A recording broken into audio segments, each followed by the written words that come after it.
রাজনীতিতে যে সন্দেহ অবিশ্বাস ঘনীভূত হচ্ছে তার প্রেক্ষিতে নানা রকম প্রতিক্রিয়া। দুটি শিরোনাম আপনাদেরকে সামনে নিয়ে আসছি এই প্রেক্ষিতে। একটি খবর হচ্ছে নির্বাচনী রোডম্যাপ নিয়ে ইসিতে অর্থাৎ নির্বাচন কমিশনে বিএনপির ৩ সদস্য। আরেকটি হচ্ছে সিইসি প্রধান নির্বাচন কমিশনার, তিনি বলছেন কোনো দলের পক্ষে বা বিপক্ষে দাঁড়াতে চাই না। কেন এই কথা বলছেন? এই কথা বিশ্লেষণ করার আগে একটু আপনাদেরকে জানাই যে ৩ জন সদস্য স্থায়ী কমিটির সদস্য নজরুল ইসলাম খানের নেতৃত্বে নির্বাচন কমিশনের সাথে বৈঠকে বসেছে প্রধান নির্বাচন কমিশনার এএমএম নাসির উদ্দিন।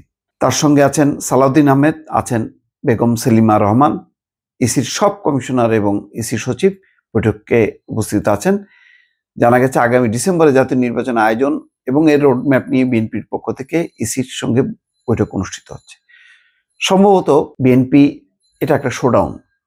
আবার একটা বিষয় হচ্ছে যে নির্বাচন কমিশন আসলে কতটা প্রস্তুত। যদি ডিসেম্বরের নির্বাচন হয় তাহলে সেই প্রস্তুতি অনুযায়ী নির্বাচন কমিশনের কাছ থেকে আশ্বস্ত হতে চাই, যদি নির্বাচন ডিসেম্বরে হয় তাহলে তারা সেটা করতে প্রস্তুত। অর্থাৎ বিএনপি যদি নির্বাচন কমিশনের কাছ থেকে এই আশ্বাসটা পায় যে তারা ডিসেম্বরের মধ্যে নির্বাচন করতে পারবে, তাহলে এই কথাটাই কিন্তু তারা সিইসির কাছে কালকে যেহেতু বৈঠক আছে সেই বৈঠক উপস্থাপন করবে যে নির্বাচন কমিশন প্রস্তুত, তাহলে নির্বাচনটা দিয়ে দেন। আচ্ছা, এরকম একটা অবস্থার মধ্যে কেন বলছেন নাসির উদ্দিন যে নির্বাচন কমিশন কোনো দলের পক্ষে বা বিপক্ষে দাঁড়াতে চায় না? এটা তো বলার কোনো প্রাসঙ্গিকতা নেই, কিন্তু একটা আছে, সেটা হচ্ছে বিএনপি এবং অন্যান্য কেউ কোনো রাজনৈতিক দল ব্যক্তি বলছেন যে অন্তর্বর্তী সরকার কিন্তু আর সেইভাবে নিরপেক্ষ নেই। অন্তর্বর্তী সরকারের ভেতরে কেউ আছেন যারা নতুন একটি রাজনৈতিক দল করছেন এবং তারা ক্ষমতায় আসতে চায়।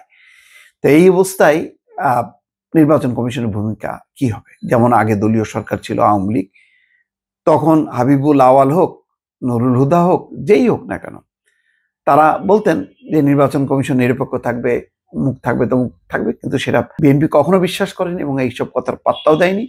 এবং বাস্তবে দেখা গেছে যে আসলে সরকার যা চেয়েছে তাই তারা করেছে, একটা দলীয় সরকার।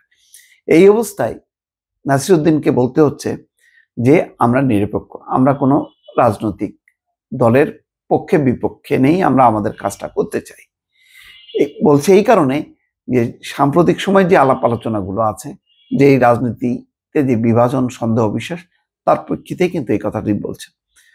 তিনি বলছেন যে আমরা কমিশনে যারা আছি কোনো রাজনীতিতে ঢুকতে চাই না, আমরা কোনো রাজনৈতিক দলের পক্ষে বা বিপক্ষে দাঁড়াতে চাই না, আমরা নিরপেক্ষ থাকতে চাই, আপনারা আমাদের সাহায্য করবেন।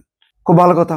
এটা হচ্ছে একটা RFD অর্থাৎ reporters forum for election and ডেমোক্রেসির বার্ষিক সাধারণ সভায় তিনি এই কথা বলছেন সব জায়গায় মতদ্বৈততা থাকবে, ভিন্নমত মানেই বিপক্ষ না, একই বিষয়ে ভিন্নমত থাকবেই, এটা সহজ হিসাব। এই জিনিসটা অনেকে মানতে চান না, তবে মানার বিষয়ে আমার অভ্যাস আছে। আমাকে নিয়ে সমালোচনা করলে ধরে নেব কোনো ঘাটতি বা সমস্যা আছে, তখন নিজেকে শুধরে নেব।